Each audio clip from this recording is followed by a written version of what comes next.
Thanks for coming. Thanks, Nuno. Thanks, Phil. So I'm very, very happy to have feedback and comments, particularly on the history side. So this is joint work with my wife Desiree, and also drawing on several papers with recent graduate students of mine who've now moved on, and it's about the political and institutional development of England. And yeah, tremendous honour to be giving the Hajnal lectures. Hajnal's work in historical demography is obviously very influential in economic history. I've read a lot of his papers, and I've often taught his papers as well. So here, this is a project where we're focusing on constitutional and political development in England. And maybe we don't need to ask this question in this context, but why England? In an age where global history is fashionable, this looks a little parochial to be looking just at political and constitutional development in England. But I think this is for a good reason. England's the first country to have an industrial revolution, and the English Parliament is the mother of parliaments. So it's the most influential representative body in at least European, if not global history. And what I'm going to claim is that even though there's been a tremendous amount of research, obviously more research than one could possibly read on this topic, I'm going to say we can actually learn a lot by new data and kind of new methods. So I think many aspects of this development are actually not that well understood. At least they're not that well understood by economists. So what we're going to do is bring the history, the political economy into conversation.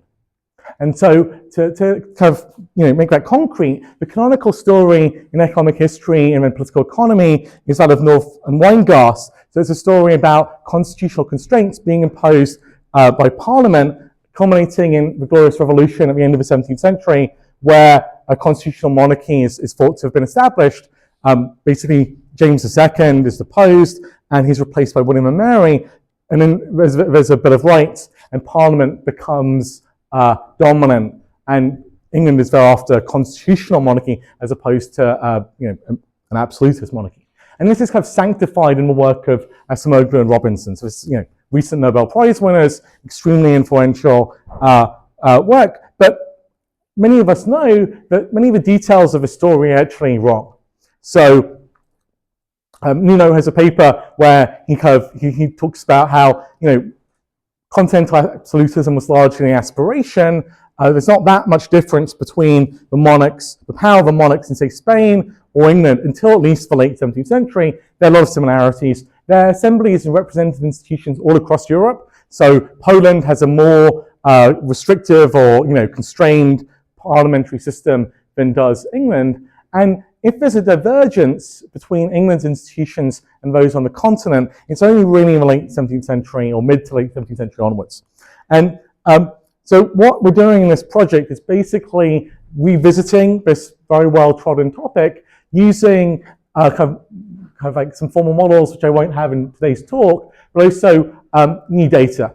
And the key idea is we don't have unitary actors. We're not talking about the state as a black box. We're not even talking about Parliament versus the king. We're talking about individual members of the elite. We're kind of breaking open the black box of the state and explicitly kind of thinking about the individual decisions which are being made by members of the political elite. And the key idea is that these elites are not acting in isolation, they're acting through coalitions. So it's always going to be thinking about this as kind of coalitions which are forming based on shared preferences over topics like how much power should the king have, how much should he tax, and what religious policy should be. And so the main thing we're going to emphasize after 1500 is that religion is super important.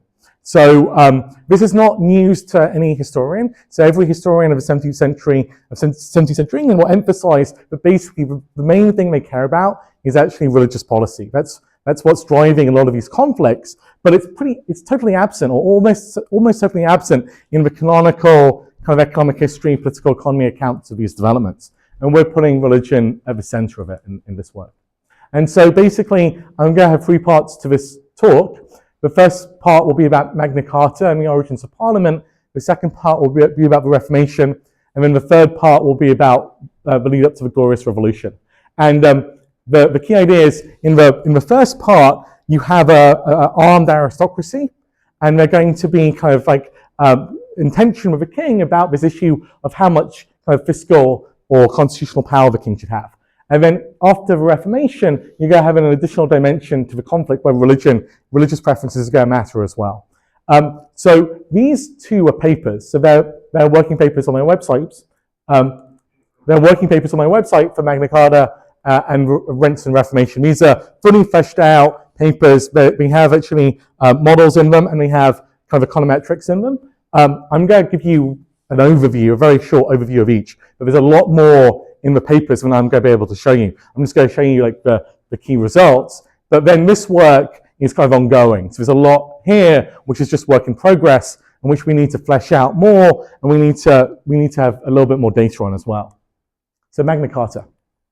So I think the basic story of Magna Carta is fairly well known, at least in the UK. Basically, King John is a bad king, and he aggressively taxes his population. And the rebel barons basically, they have their own soldiers, their own knights, their own castles. They rise in rebellion, and they force him to agree to this document, the Great Charter, in which he limits his power. He limits his power to tax. He limits his power to arbitrarily kind of bully, extort, take hostages, and abuse the feudal system for his own gains. And so we have this figure from our paper where we kind of have some rough estimates of a tax burden under John, and the data is pretty rough, but it's suggestive of a big increase in extractiveness in the early 13th century. There's a big backstory to this. John has basically lost lands in Normandy, and he really needs to get extra revenues to muster enough soldiers to retake these lands in Normandy. And in particular, he's trying to tax everybody. So he's saying basically every layman in England has to pay a tax. And the lords don't like this because, in some sense, the more you're extracting from the peasants or ordinary people, the less there is for the lords to take. And so you can put this in a very self-interested framework where the lords are kind of resisting these policies because of their own self-interest. But be that as it may, these policies are going to have the effect of demanding kind of the language they're going to use is going to be couched in rule of law terms. It's to be couched in equal rights for all free people. Most people aren't free at that time, but over time, this is going to be understood as giving constitutional rights to the vast majority of the population. So in the paper I mentioned with Desiree and with Jacob Hall, we have a formal model of bargaining under the threat of violence, which captures the political economy of a feudal world. The basic idea here is there's a king, and he has a coalition of his nobles. The nobles basically share their resources. They give their military and economic resources to the king in return for some share of the kingdom. But because this is feudalism, they have their own armies, right? But the king doesn't have a monopoly of violence. There's no standing army. The king relies on the barons to bring their own soldiers. So that means the barons can always rebel. They have the military means to stand up to the king. And in particular, they have some resources which the king can just take from them. Like if they have a nice house in London, the king can just expropriate that. But the land, if they have a castle, then the land around that castle can be defended against the king. They can make it very costly for the king to take that land. And so we call those non-appropriable resources. And those are going to be critical in determining whether or not the barons think it's a good idea to rebel or not. And obviously, any individual baron will be crushed if he rebels against the king. So on it, if you don't understand the coalitional kind of dynamics, if you just think about the individual incentive, there's Tulloch's paradox of revolution, but it never pays to rebel because you'll lose. But if you know or you think enough other people will also rebel with you, then it might make sense for you to join the rebellion, because you can if you can force the king to back down from the policies you don't like. And so the model basically predicts that if a rebel coalition forms with sufficient non-appropriable resources, then that can threaten the king. There's going to be some outside threat of violence, a war, which is going to be costly to both sides. Because that's costly, the king, under some parameters, will want to come to terms with the barons. And you can have an agreement to limit rent extraction and basically treat the barons equally, and that's what we call Magna Carta. And in the paper, we derive the conditions under which this can make sense, basically. Empirically, what we do is we build a data set of all the barons of medieval England in the 13th century. And so this is from a bunch of sources I won't go into now, we end up with 186 barons in 1215. That's the universe of barons. And then we can match them with their baronies, so with their lands, and we know what castles they had. We know the quality of their land based on like modern GIS data. We know the location of markets and fairs, roads, and all the usual covariates. And then we reconstruct how they're related to one another. So we build their family network. Let's go look. Well, this is what the barons look like in terms of the red ones are rebels, the blue ones are loyalists. They're scattered across the country. It's not like a northern. Well, there are a few more in the north, but it's not like a geographical rebellion. This is not a local rebellion. I mean, it's not a popular rebellion. The peasants are not involved. These are all elite. So French-speaking Norman lords who are all kind of intermarried with one another. So they're not representing the preferences of the local people. So individually, you can run a regression like this. You can say what predicts whether you rebel or not.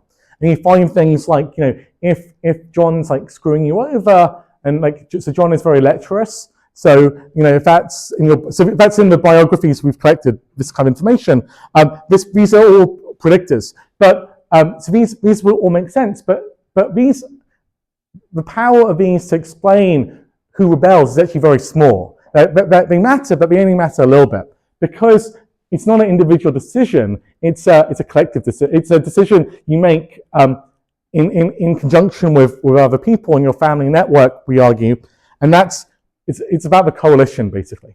And so we argue that you're not just taking into account you dislike the king, you're taking into account the probability rebellion will be successful, and that depends on the resources of the coalition, not just the individual barons. So this is what the network of barons looks like, and then what we do empirically is we basically look just within. So the red ones are rebels, the blue ones are loyalists, the white ones are neutral. The small grey cells are the other family members who are not barons. So your brothers, your sisters, your nephews, your nieces, your uncles, your aunts. And so we look within a family network, and we look at what resources do the rebels versus the loyalists have. That's going to be how we empirically implement the prediction of a model. Because you can't run a regression looking at the strength of a rebel coalition as an explanatory variable about whether the baron rebels or not, because there's only one rebel coalition in actuality, so there's no variation to exploit. So that you can't run that econometrically. What you can do is you can look within a family network and then look at the resources of the guys who are going to become rebels. And so the idea is that as a baron, you know the likely allegiance of the people in your family network, and you say, is it going to be worth my while to join this rebellion? And it's going to be more worth my while if the other rebels have non-appropriate resources. And our main proxy for non-appropriate resources are going to be the castles that these rebels have, although we also use another measure as well, markets and fairs. I missed that, but what do you mean by non-appropriate? So yeah, I went over that a little bit quickly. Non-appropriate resources in the model are resources that the baron can, when he rebels, he can keep.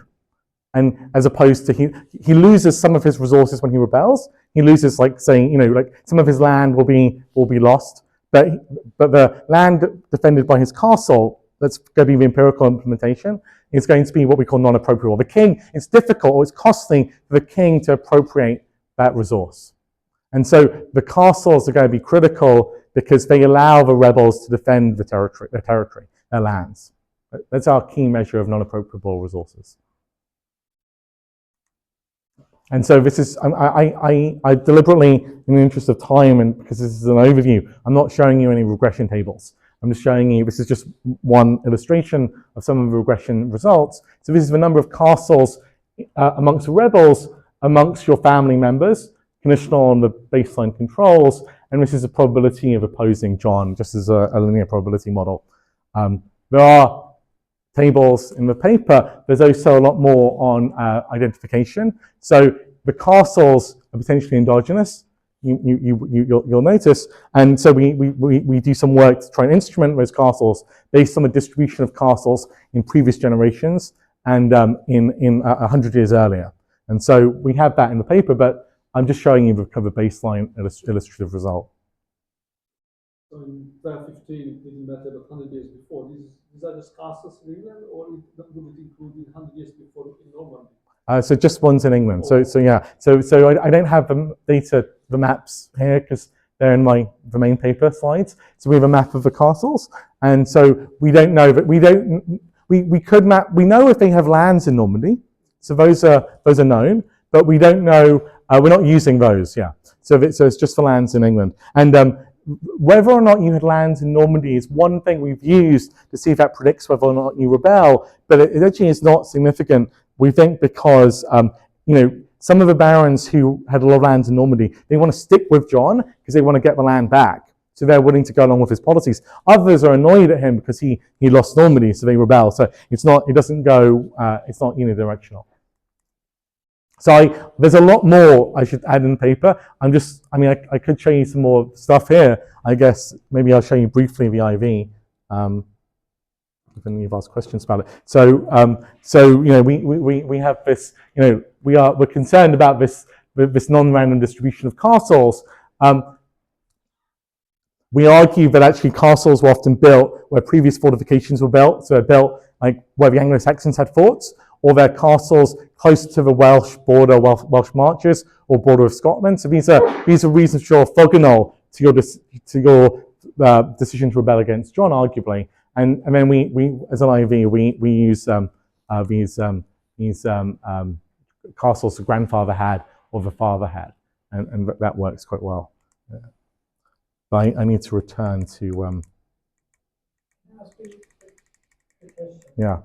Sorry, I'm going to flip through the whole slides, but go on. Why are you looking at rebels? We do loyalists as well. So I deliberately kept this slide, these slides slight. I could have presented the whole hour just on this paper. So we have the loyalists as well. And so in the model, what matters for rebels is rebel resources, relative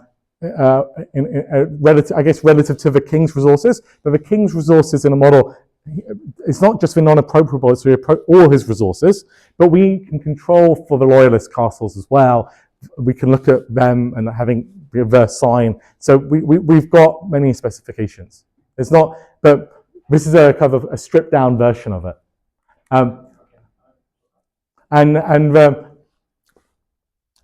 This is 1215. This is rebellion against John. John backs down. He signs Magna Carta, but then he reneges later. There's a civil war called the First Barons' War. John dies during the Civil War. His son Henry III becomes king, but he's a kid basically, and so his barons, William Marshall, who's the head of the King's Council, he basically issues Magna Carta. So they agree to the barons' demands. It's a slightly modified version. The Magna Carta gets issued, and then he rules for a long time. Over time, he starts doing some of the things that the barons didn't like, but John was doing. He starts raising taxes. He starts giving land to his favorites. He starts abusing the implicit constitution of a realm. So he starts doing these things again, and that results in a second civil war, called the Second Barons' War, which is led by Simon of Montfort. And we see that as another iteration of our game. And so we run the same exercise as we did in the first Magna Carta crisis to see if it has any power explaining support for the rebels in the Second Barons' War, and it does. Here we don't have the distribution of castles in 1265, so we're using the father's distribution, which is in 1215. It's not as strong, but it still holds up. So there's something in the data which is in support of our model. In the Second Barons' War, however, it ends in a royal victory. As before, the royalists win, but then they issue Magna Carta again. So they basically say, we've won, but we're going to restrict our extractions. We're going to rule within the law. And so Edward I, who's the royalist commander, he basically establishes Parliament as a forum for kind of both granting taxes and airing grievances, and he puts Magna Carta into law.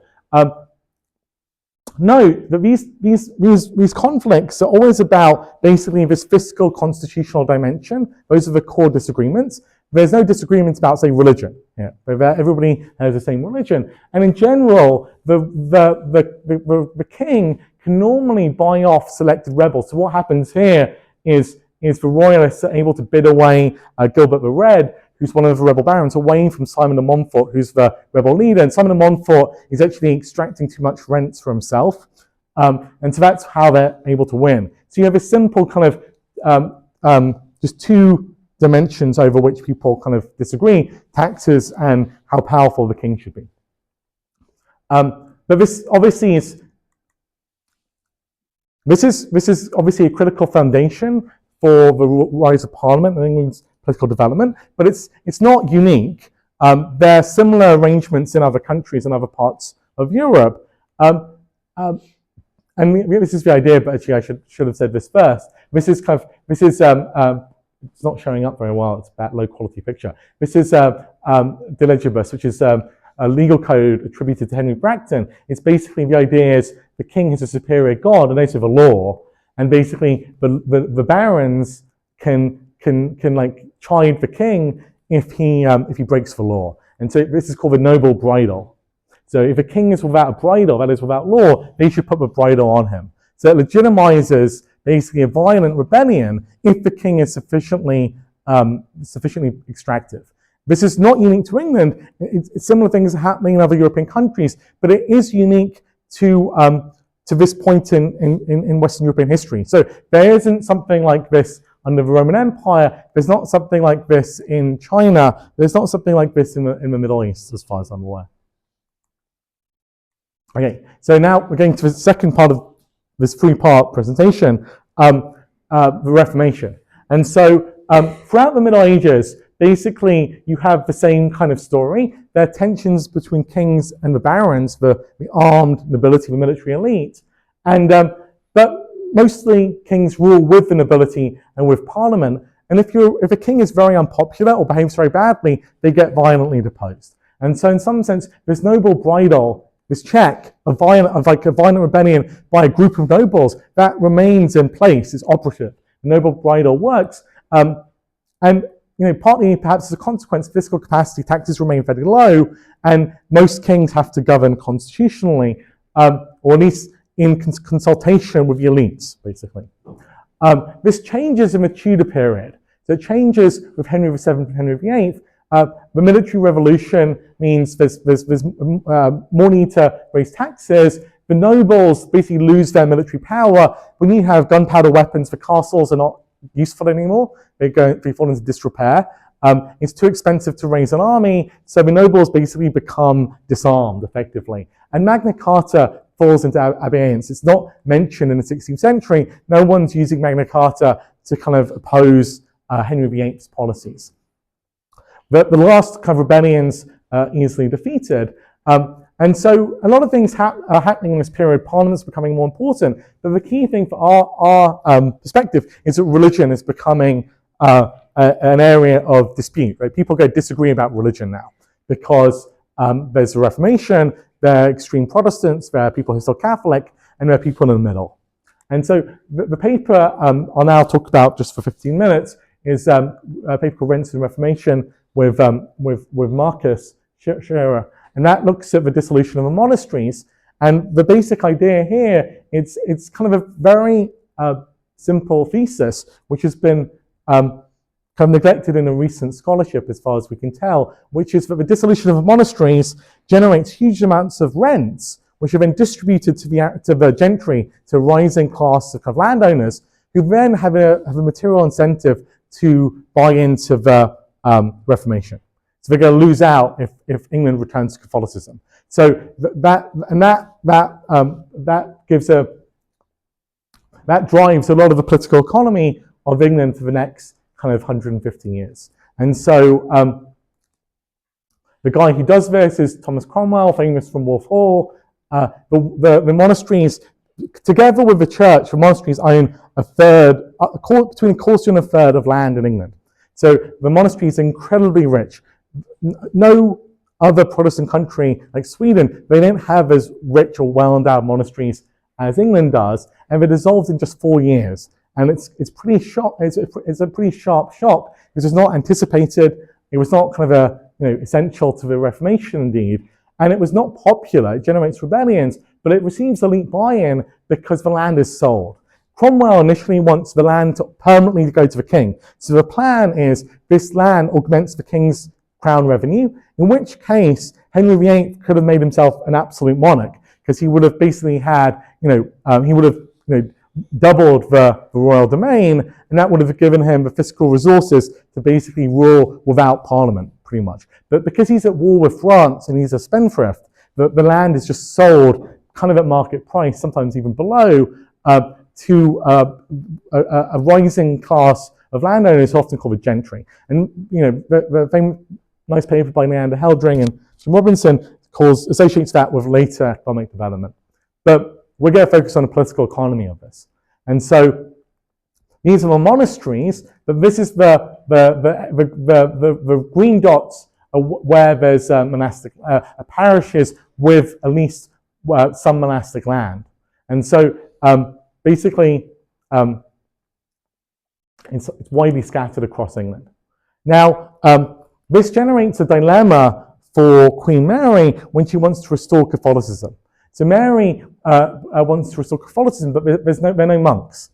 There are no monasteries. And so this is difficult. She wants to re-endow these monasteries. But how could she re-endow the monasteries without taking the land from these people who've just bought it, right? And so these people just don't want to lose the land. So they're willing, the elites are mostly, they don't really have that strong attachment, most of them, to religion. Most of them were Protestants under Edward, Henry's son, but they're willing to go back to Catholicism under Mary so long as they keep their land, basically.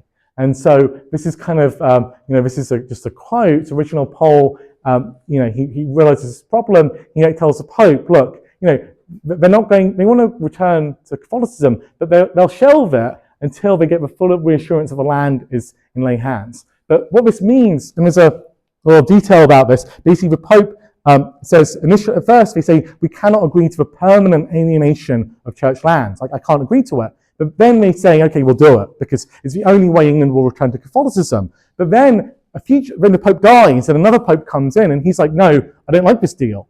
Eventually he agrees to it as well. But basically, so long as the decision about the land, whether the land could be re-endowed to monasteries, so long as that's in the hands of the papacy, there's a credible commitment problem, and these lands are insecure.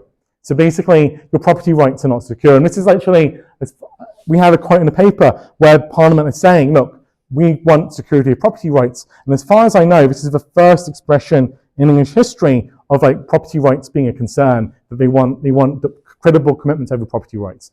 It's way before the Glorious Revolution, this is an issue.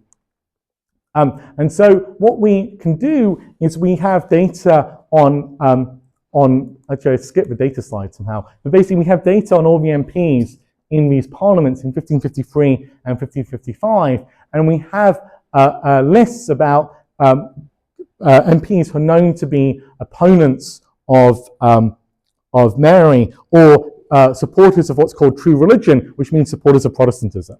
And we can link the MPs to whether or not there's monastic land in their borough.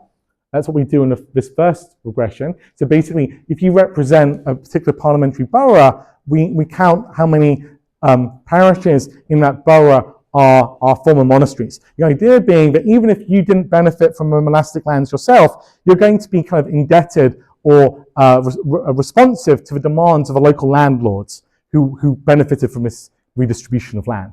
And then at the individual level, we look at these biographies of these MPs, and so we look at if a bio mentions if that MP or any of his relatives were involved in the monastic land sales. And so we expect these to be positive, because that's suggesting that that there's some effect of owning monastic land or being in a borough where there was a lot of former monastic lands on whether or not you support Protestant causes.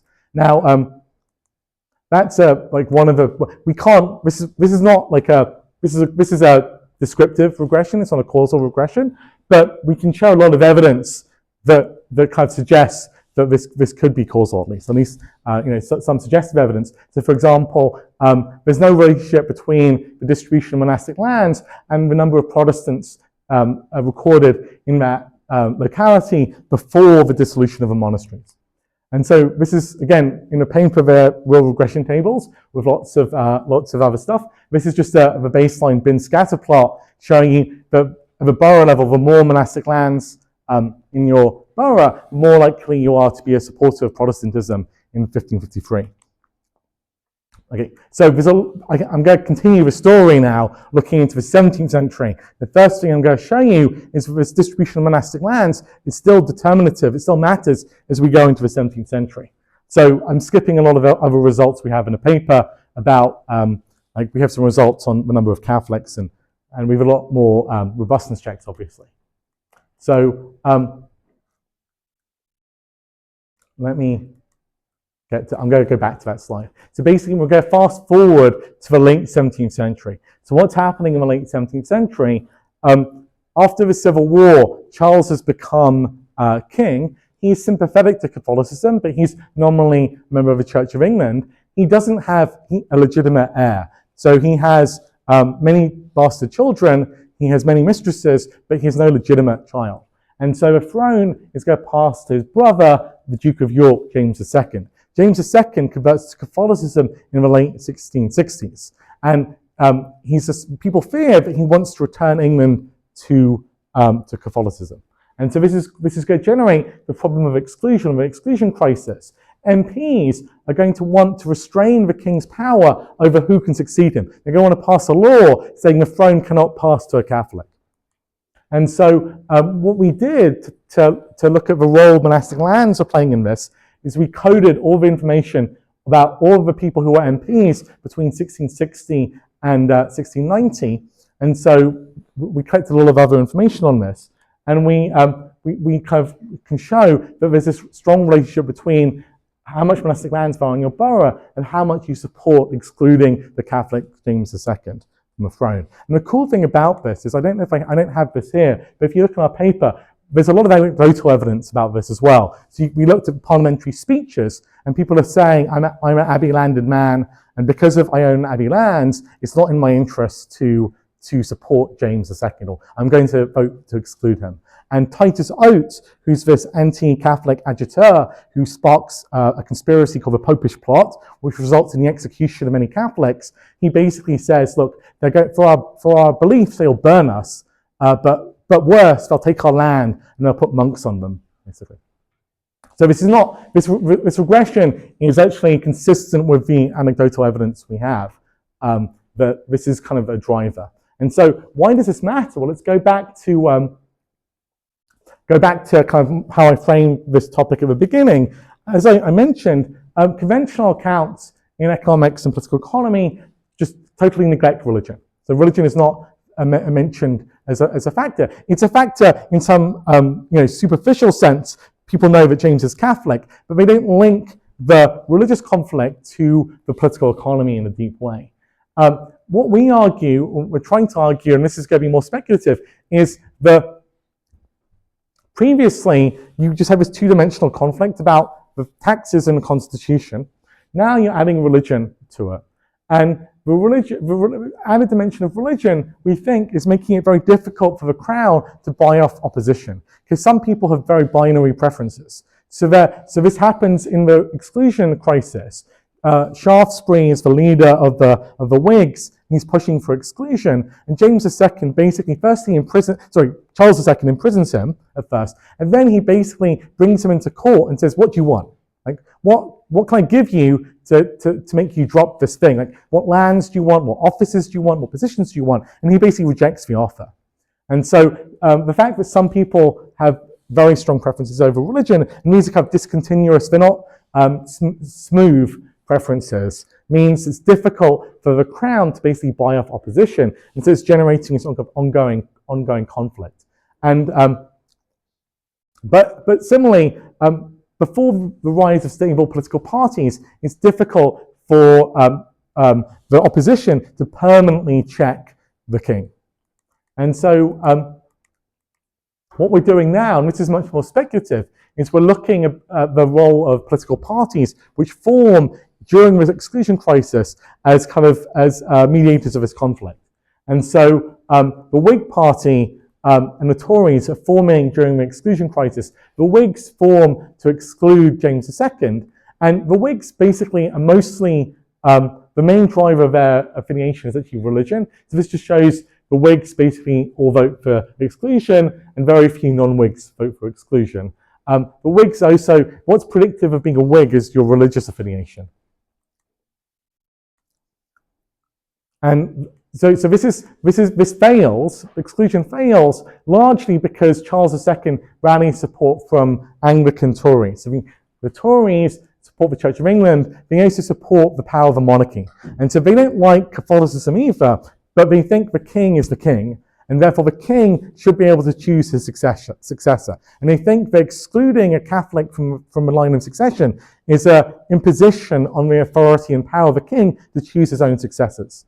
And so Charles II is able to defeat exclusion because he can rally support from the Tories. And then, and this works very much ongoing, we're going to argue that the Glorious Revolution, so why does the Glorious Revolution happen, basically? That's what we're going to try to move towards explaining. We're going to argue, and this is very much in line with what historians argue, this happens not because of the Whigs, and it's not happening because of people are worried about the security of their property rights, which is the story that Northern Weingast and Asamoah Robinson have told. It happens because James loses the support of the Anglican Tories. And why does he lose the support of the Anglican Tories? Again, it's religious policy. So it's his attitude towards religion, and particularly because he offers religious toleration. So he wants religious toleration. The reason he wants religious toleration is so the Catholics can get toleration. But that's precisely what the Anglican Tories don't want. And so, this is just the background. The Glorious Revolution is seen as this seminal event, and in many respects it is, although many of its implications have been challenged, but it's clearly significant, and we're going to try to explain it because we think existing explanations, at least in the economics and political economy literature, are insufficient. So, for example, if you follow kind of older Marxist historians, they would see the Glorious Revolution as a canonical bourgeois revolution, and so as opposed to a proletariat revolution like the Russian Revolution, a bourgeois revolution is driven by commercial kind of proto-capitalist interests. And there's something to this in the sense that the Whigs are more likely to be representing the merchants and the traders. It's not like a totally wrong story, but it doesn't quite work. And this is not from me, so I didn't quite like this. I have to make my own version of this figure. But basically, this is from Emily Erickson's book, and what she shows is the merchant share in Parliament, and this, by the way, is 0 because there's no data. The merchant share in Parliament is basically stable over the course of the 17th century. If anything, it's declining. And so if you followed kind of Asamoah, Johnson, and Robinson, or those accounts, you'd think that there was rising kind of bourgeois pressure to respect property rights and to pass legislation which was more pro-trade. And you might expect, so you think these deep factors like the commercialization of the economy are what's driving the push towards the Glorious Revolution. And I'm not saying I'm not saying it's totally wrong, but there's no evidence. No one has provided evidence for this. And the merchant share is declining or stable, so it doesn't seem obvious that this is the case. And they don't talk about religion. And so if you read historians, they're basically saying, what North Wallace Weingast or Asamoah Robinson say is just at odds with the evidence. They're saying it's not the result of deep-seated long-term socioeconomic and intellectual trends. It's an artificial event produced by judgments and misjudgments of individuals. And then other people would argue that basically it's the anti-Catholicism which is shared by all classes, whether covert or overt, which undoes James II and then underpins the rise of William. And so we're going to show you some evidence for this, I think. This is this data is pretty rough, but it's I think it's an amazing event. So that's why I want to show you this data. Basically, James II invents opinion polling. So he canvasses. He wants to pass a bill for religious toleration and repealing these test acts, which is going to benefit kind of Quakers and extreme Protestants, but he wants mostly to benefit Catholics. So he basically sends out his guys, his agents, across the country, and he says, survey the opinion of the elite, of the people who matter in every single county. So he surveys about 1,350 people. And the instructions are like, try to be representative and so on. Now, it turns out a lot of these got lost, and it's about 10% of the gentry he surveys. And the surveying method in each county was probably different. So there are all kinds of caveats with this data. But it's still the first public opinion survey I'm aware of. And basically, I've got the disaggregated data we don't have yet. So this is the county level data. It's aggregated up to the county, and there are not very many counties. So it's not super significant, but basically there's a negative relationship between monastic land and whether or not you agree to these 3 questions. And what are these 3 questions? I don't have them. The 3 questions are basically, will you support religious toleration? Do you support James's policies? And will you oppose James? And so you could abstain as well, but in general, the areas which were more had more monastic lands, where the elites had more to lose, they were less likely to cede to these policies. And then similarly, we have the MP level data about whether or not you were listed as an opponent to James, and we can show that basically at this point, both Whigs are known to be opponents of James. That's to be expected. But what's interesting is Tories are not. It's just not significant. But if anything, that's also positive. So basically, he's losing the support of the people who were previously supporting him, these Anglicans. The only thing that seems to be associated with being a supporter of James is if you're a member of the court, which means basically you're getting rents from a king. So the king is, you're in the king's bedchamber. You're a officer of his bedchamber or something, or you're doing, you have some court position. And then similarly, we can run the same regression where we look about supporting the Glorious Revolution. It's mostly Whigs, but the Tories, there's some Tories who are defecting as well. And what we're in the process of what we want to argue, and we're going to have a model for this, although we haven't written it yet, is we're going to argue that the Whig support was baked in. The Whigs are opposing James. They opposed him becoming king, so we know they're in opposition. But that's not going to be decisive. He could survive the opposition of the Whigs. What matters is the defection from your coalition. And so what we're pushing towards is this coalitional framework where you should pay attention to the coalition, and what really matters is then the Tories. Because the Tories are the ones he's alienating through his policy of religious toleration, and it's the Tories who defected, who we think whose defection then undermines his regime and leads to the Glorious Revolution. I haven't done these regressions yet, but I want to look at the links between the Tories who defect and monastic lands, basically. But those regressions have not been run. This data is this Glorious Revolution data is hot off the press, and so that's why it's a little speculative right now. We literally were running the regressions. Well, I was running them a few days ago. But once you see this, you realize that in some sense, the Glorious Revolution in England could have gone another way. It's quite a contingent event. It's not determined by these deep-seated issues. You can imagine a Protestant ruler who doesn't have these religious problems, right? And then how many people, is there an impetus to check his power and to put restraints on the king? Not really. There's some people who obviously there's always a proportion of Whigs influenced by intellectual thought, Algernon, Sidney and others. There's going to be a proportion of Whigs, or Edward Coke, there's going to be a proportion of Whigs who want to restrain the power of the king. But they would probably never have the ability to do so if it wasn't for the religious conflict underlying it. And so, in some sense, if you want to understand why England got a constitutional monarchy earlier than, say, France or Portugal or Spain, the fact that England is religiously divided seems to be quite critical to this. It's divided in a way that maybe France has some divisions as well, but say, the Iberian countries don't have these religious divisions. And nor do the very Protestant countries like Sweden or Denmark. And so there's nothing built in or inevitable about the rise of a constitutional regime in England. And so what I've done is applied a coalitional framework to understand institutional change in pre-modern England, tracing key moments of English history, demonstrating the importance of elites, some degree, I guess, institutions like Parliament, but particularly religious conflict is a key variable which has been neglected so far. And I hope, at some point, we'll be able to get some more general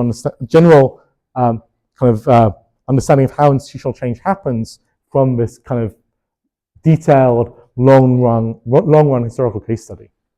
I realized I actually had more time than I thought, and I could have shown you more details on some of the papers. Yeah. Great.